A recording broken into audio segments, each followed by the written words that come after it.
During the height of the Champa Kingdom from the 2nd to the 19th century, the road from Hoi An to My Son might have taken a few days. Now, it takes about an hour. The drive takes you through small towns and countryside. And before you know it, you're entering the sanctuary. Soon, the first signs you're traveling back into history rise from the jungle floor and show themselves. The first Champa king to build on this site was Badravarman in the 4th century.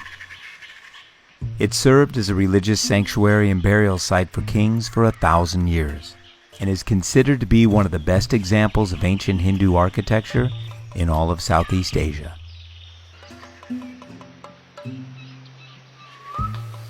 The rustling of the wind through the leaves and the gentle waters flowing in the streams are nature's time machine, and make it clear why the Cham chose this valley to build a religious sanctuary. You can't help but feel connected to the earth in this place. It's timeless. The material used to build these structures was primarily red brick, and they spring from the earth through gashes in the surrounding jungle. The Cham were a major power in this region for over 1,500 years, and things weren't always so peaceful, as they lived in a near constant state of war with the surrounding kingdoms.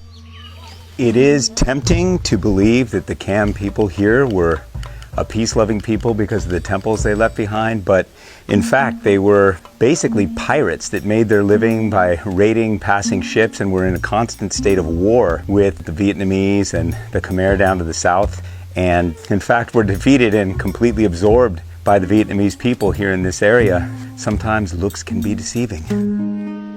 As always, the victors write the history books, and not all historians agree the Cham were pirates, but one thing is certain. They were finally defeated in 1832 at the hands of the Vietnamese.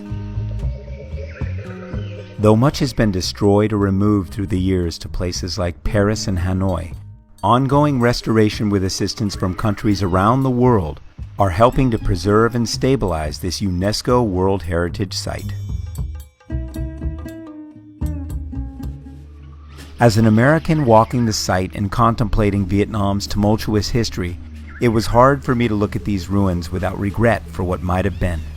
In one of the supreme tragedies of war, this site was used by the Viet Cong as a base of operations, and so consequently was bombed very extensively by the Americans. And it was only after an international protest that Richard Nixon finally halted the bombing. And locals tell of a story of an American sapper team, that's an explosives team, coming in here with the South Vietnamese by chopper and demoing this entire place out of spite. And I hope as an American that that is not true. So much better to be friends. At My Son's foundation, King Badravarman ordered a stele to be raised with an inscription beseeching those who followed him. It reads, "Out of compassion for me, do not destroy what I have given." Now we just have to listen.